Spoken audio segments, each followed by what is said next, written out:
Gulp. Hey, welcome to DreamSlip. Robert here, Nicholas across the way. And between us, we've got one good idea and a lot of tangents. Okay, we're talking generative AI today. So, Nicholas, where do we start? Well, I think hello for once. For just to hello to start. It's been a long time since we wanted to do this, and I'm glad we finally got the motivation and just started, right? So hopefully we do these a lot more often, and excited about it. But yes, the topic AI. So obviously, my passion for the AI side of generative things. Generative AI. We say okay, not normal AI. So generative. Generative. AI. It'll get geriatric there. AI. I'm sure it'll get there. But yeah, I think where I've noticed a lot of it, and it's been a focal point for me is. Yeah. So where do you want to actually start on the topic, or should I can actually come up with an actual topic in generative AI, and I'm going to ask for your opinion, right? All so right, let's probably do do it that way because I think you're waffling around, right? So you're making it up. I absolutely am. Yeah. Why don't you go to Claude, come up with some talking points? Okay. Now, how about? Hi, this is actually Nicholas. This is not an AI voice generated for this. Okay, I want to hear what your opinion is. You're obviously from a musical family, very famous people, award-winning, blah blah blah. I shouldn't belittle it because it's a great thing, but so I would have thought things like songwriting, where songwriting comes from somewhere. When you have to tell me from some point in somebody's past history, their emotion, breakup songs or whatever, and sometimes it can be quite agonizing to create a song, and when I guess as a songwriter, you get to hear your song performed, and you get paid for it because you work so hard for it.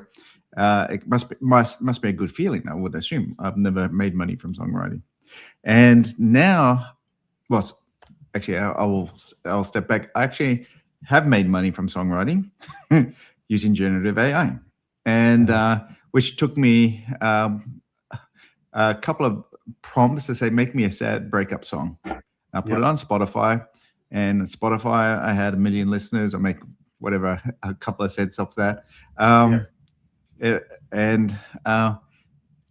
Isn't that a bad thing, or is that a good thing that we've just taken the money earning capability from a skill from a songwriter, that somebody who doesn't even know the theory of songwriting to create a song? What's your opinion on all that?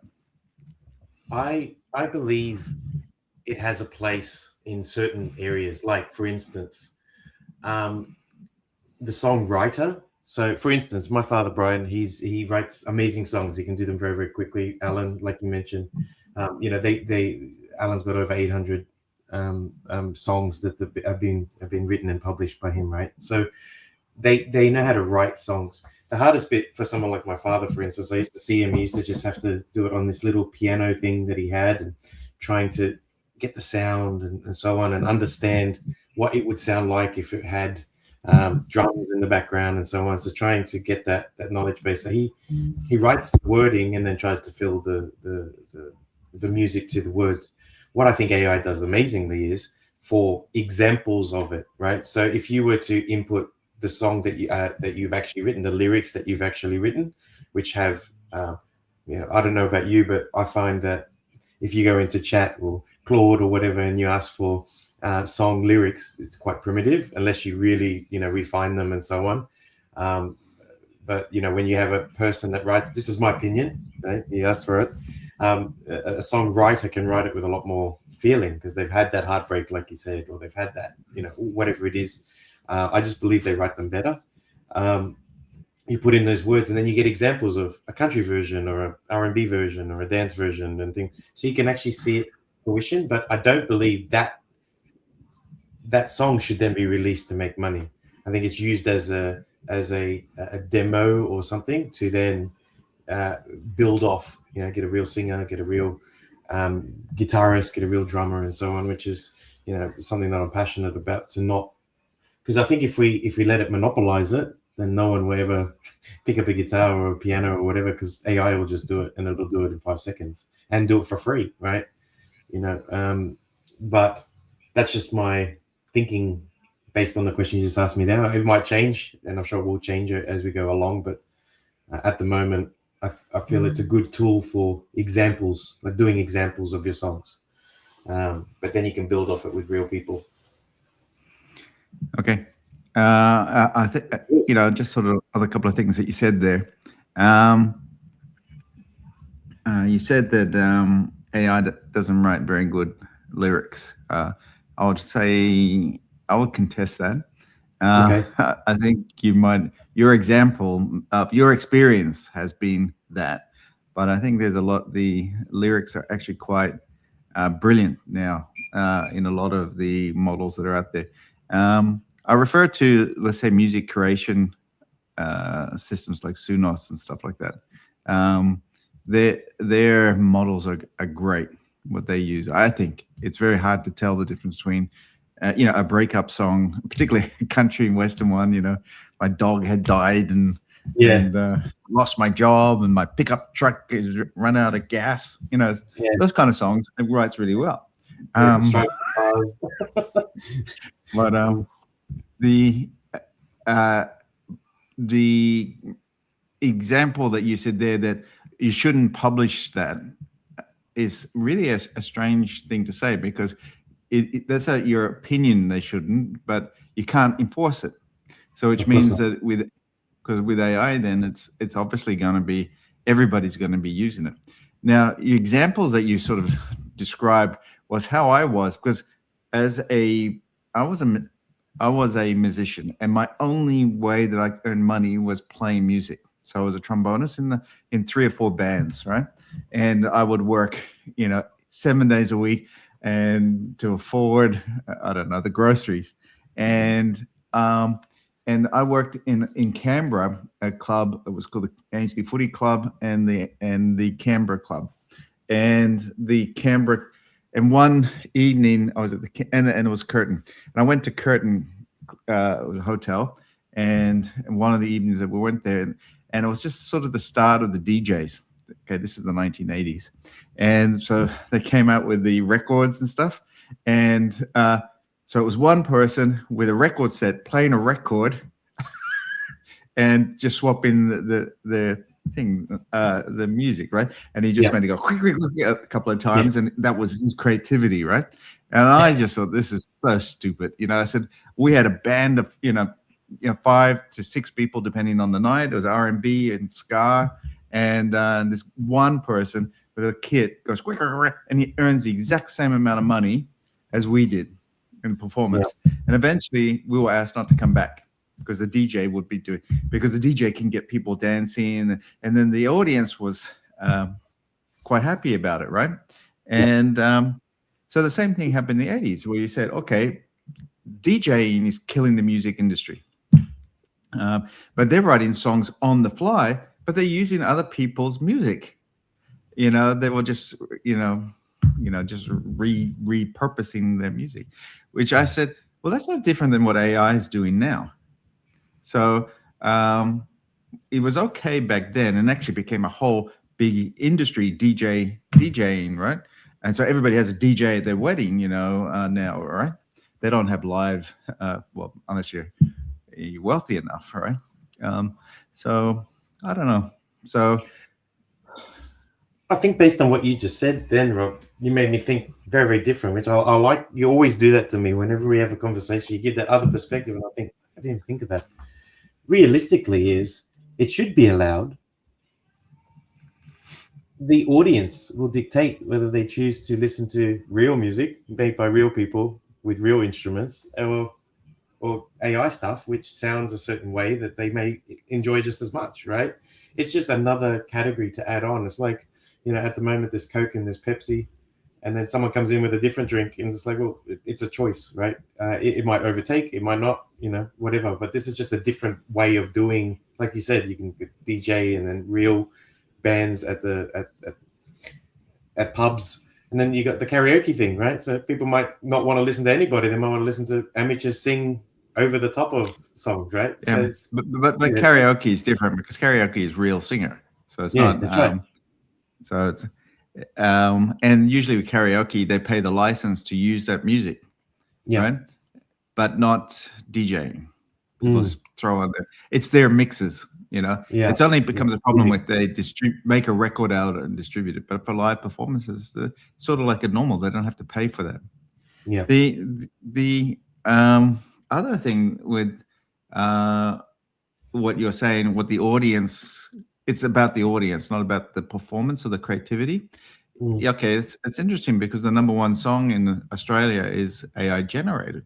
Currently on the top 100, is a Madonna song, and the cover of Madonna, and they just put in an AI singer and stuff like that. I think two guys did it, and I don't know how they produced it, but they could have just done it, on their laptop on a train and just shoot it up onto Spotify or wherever on DistroKid, and suddenly it becomes number one in Australia, and they're raking it in, knocking everybody else that spent months and I don't know how much money to sort of get stuff to, and we'll see, and that's already like number one for a long time. We'll get number one, number two, number three, number four, number five, all going to be AI based music, and eventually real songwriters have to have their own sort of category, just like in chess. Remember in chess, they back in the 90s, it was believed that chess will never, computer chess will never beat a human because it's just, they're fast in calculating. And I think Kasparov's sort of, his quote was, it's super fast in making the wrong move, right? So that was how he joked about it, right? And eventually the reasoning of the computer chess ended up beating him, and he actually did not believe a computer could beat a human. And he said that because it was IBM Big Blue or whatever it was, they said that it can't. They cheated. They must have had a human interfere, which meant the computer programmers are better than the world's best chess player at the time, right? So anyway, we know that computer chess now just goes way beyond any human capability now. So they don't play computer chess. So the computers are not part of the chess championships. It's just another category. Do you believe there should be like where we have R&B, rock, human, and something else, like another category? Because it's very hard to sort of have computer generated things mixed in. Well, the other thing is we're at a certain point with AI, generative AI at the moment, where it's mimicking your voice. You can read a couple of paragraphs and then it's got your actual voice, and it could be us sitting here, and then the other part of generative AI is it could get an image of us and make the mouth move at the same time. And so I mean, the question is, how are we ever, like, as the technology gets better, how are we going to know whether it's AI or not? Like, I mean, there's things to do that now, but it's very interesting. That's why in the EU they're putting a law in that you cannot publish any generative AI without an AI marker. And there's actually watermarks within the, let's say if it's a photo or a video or an audio, there are signals in there to say this is generated by AI.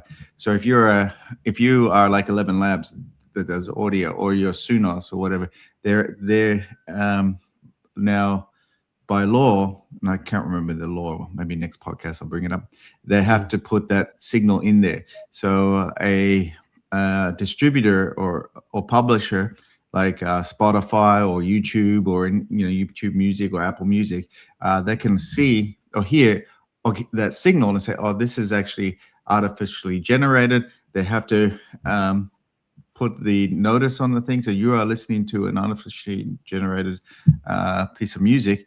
And in turn, those publishers don't pay the same amount of money.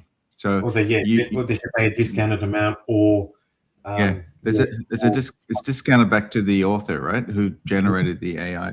YouTube's doing that already. So there's a little bit of an honor system with YouTube. When you sort of push something up there and it's AI generated, you have to mark it and say this is actually AI generated. And all the ad revenue is, I don't even know if you get ad revenue if it's AI generated. You might get a little bit, but not as much as you normally do. And that's a question too, because it's still, someone's still spending time to create it, right? Whether they're using a tool or, it's still their creation. I don't know how that works either. No, it's a good point. There are like some very, they're using AI, let's say in games, right? So if you create a game with a good model, right? Let's say Grok 4.6 or Fable or whatever, and you create a game and it's really playable and it looks really nice. Why would you? The game probably came up with the concept, but you still got to mold it a little bit. You got to play test it. You got to do all of these things before you can publish it. Yeah, and even though the whole thing is AI generated, there's still human intervention. And 100%.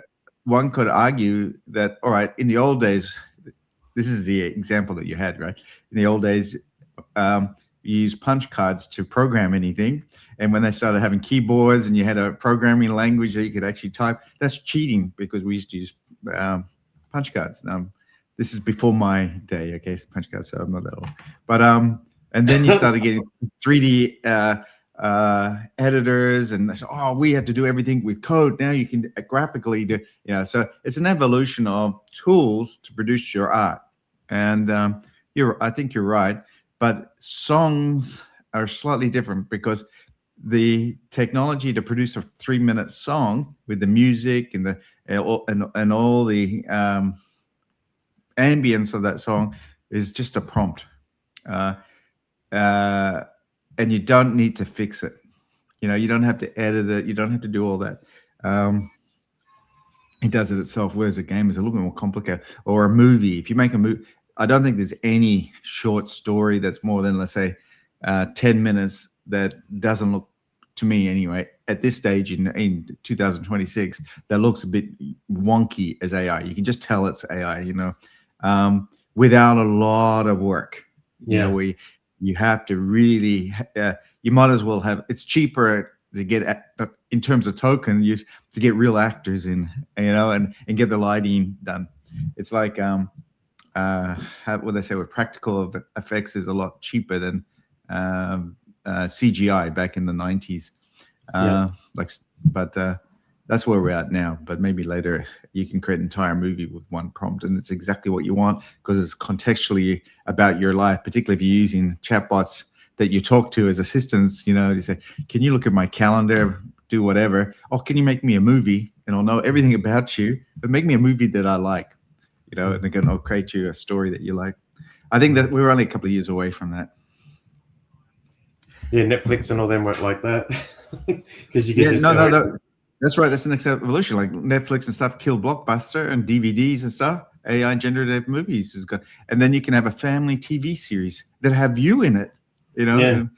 I want the story like the Waltons, but a little bit. Oh, and that's before you talk. Let's say I don't know what's the Brady Bunch. I don't know. The break, not even. But that's possible. We're very close to that. But I don't know. Would you do that? Because yes, it would do it because I generate my own music and listen to it myself.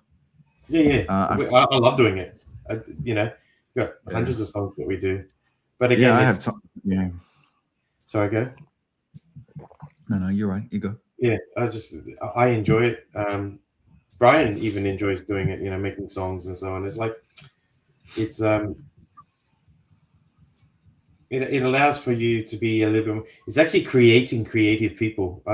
In some cases it's creating lazy people because they don't do anything. They just go to chat GPT or whatever, and just type something in and it does it for them, and they don't think very much anymore. But for a lot of people, it's opened up their creativeness, and it's given them an opportunity to create things that they've always had in their head, but they didn't know how to do it, right? So I do believe that that's good too.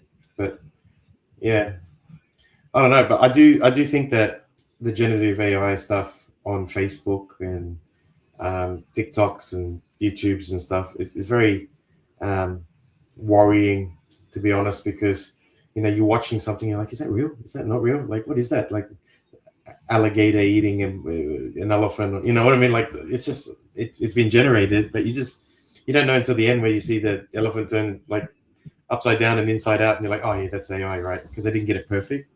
But I mean, it's just flooding that, and where does the humanity stay in those reels? Yeah, I think that's art though. People are photoshopping from or manipulating film or faking things since the day photos and film were created. So I think it's you use the word flooded now, but we've been seeing fake videos on YouTube since 2005 or whenever YouTube 2004 came out.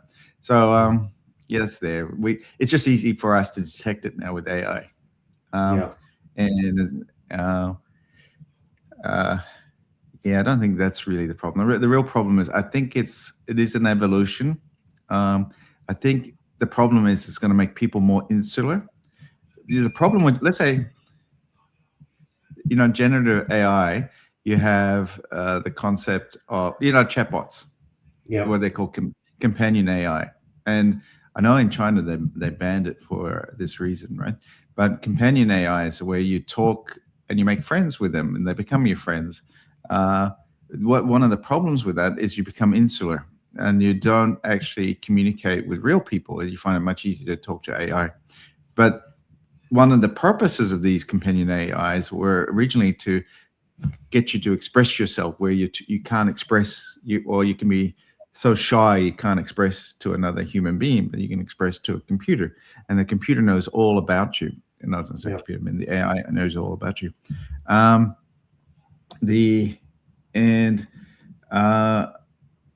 So doing that with conversation, you can reflect that into, like you just said, you create your own music. You don't listen to other people's music anymore. It's not interesting because your music is exactly what you want.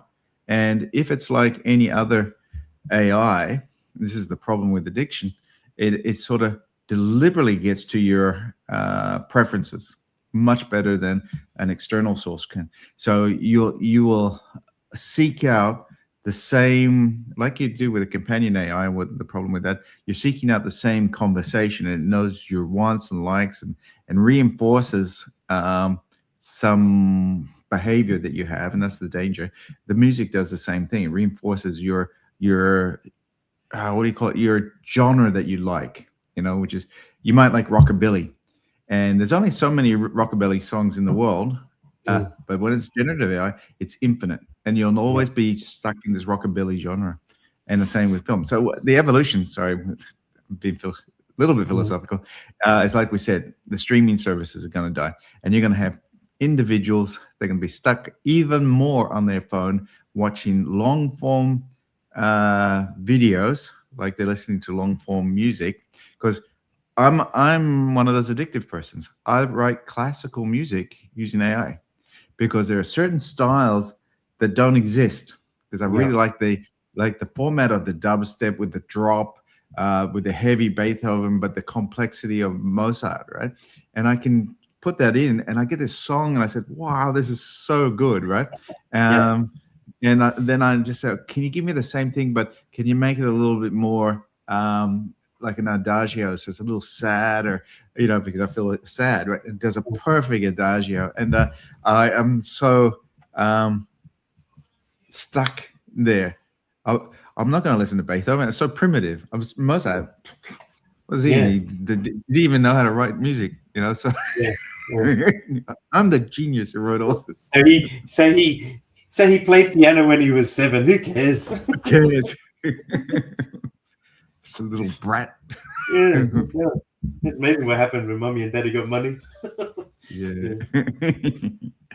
Anyway, so I think that's the problem. And I think in China they're seeing that as a problem, so they're banning that kind of stuff. But I don't know if they're going to ban generative AI for the music stuff, because where's the problem with companions? The only thing with companions is let's say you're listening to you're talking to a companion from the United States, right? And somehow it happens to be ChatGPT, I don't know. And ChatGPT says, okay, influence this guy to like Trump or something like that. And you get the conversation that does that. But I don't know if you can do that with movies, with video clips. And that's the other thing we didn't talk about is how you can generate a music video within a second. You create the song and then you say, now generate the music video, use my face and use my background, and it will create the music on beat in line with the video with the music. So all of that can be influenced too. You can say, well, somehow. Anyway,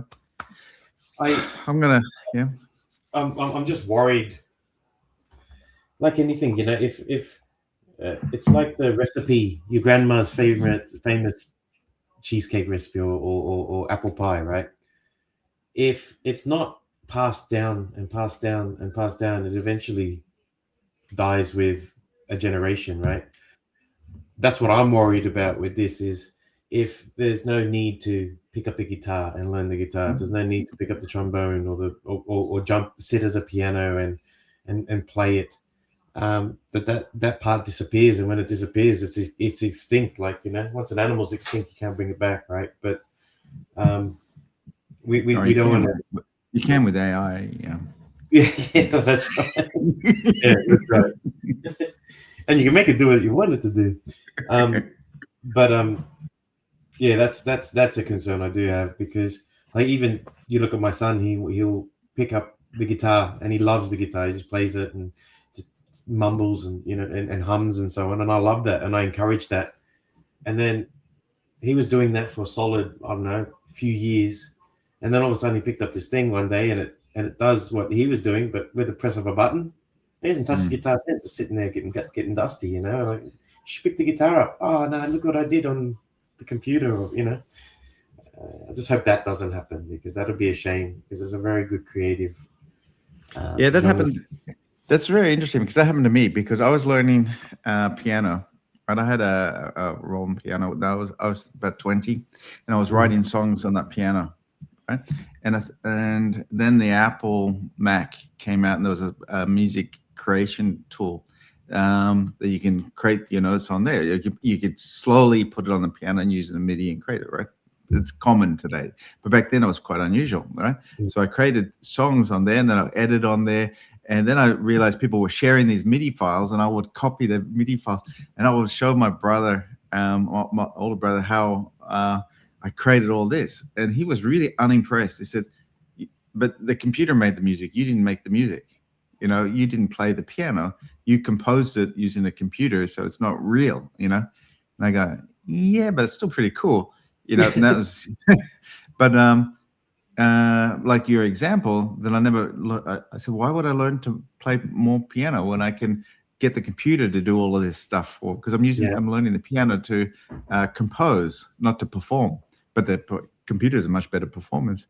And then if it can, so it's the same thing. You're right. But AI is removing the computer part, the piano. So it's removing the piano, and it's removing the complexity of entering the notes manually. So AI sort of just goes from thought to play, and eventually no thought, and it just tells you what your mood is, and it will gauge what kind of music you need to listen to, and then it can affect your mood. Yeah. Anyway, but you're right. So the skill. Okay, but it's very similar to software. So software development, skill becomes not so important anymore, right? Because AI can do something much faster than somebody who can do it. But now the creativity is the danger, which is we don't need creative people anymore. The AI is much better at creating things. That's the real danger. And there'll be another podcast. We're actually coming to an end. Yeah. So we'll see, how does AI affect creative, whatever. I don't know. I'll get a Claude to write the script. Okay, thank you very much. Okay. Yeah, we shouldn't do that. It's so much easier for them to do it. So our next episode will be two AIs talking. That's funny. No worries. But thanks for organizing this and finally doing it. And let's keep it consistent. This will be good. I'm excited. Yeah, this is good technical. We only did this because it's technical. It's quite good. I don't know. Can you see the number of viewers in the top left-hand corner? Top No, left-hand on your corner. screen. No, of your Yeah, screen 0. with the video. It just It's says 0. live. Yes, we've made it, Robert. We've made it. Because this has actually been streamed to the DreamSlip YouTube. I think the next one we'll do straight to the Facebook as well. Mm-hmm. Yeah. And to the DreamSlip X account. So we stream to all 3 of them. Oh, and Instagram Live.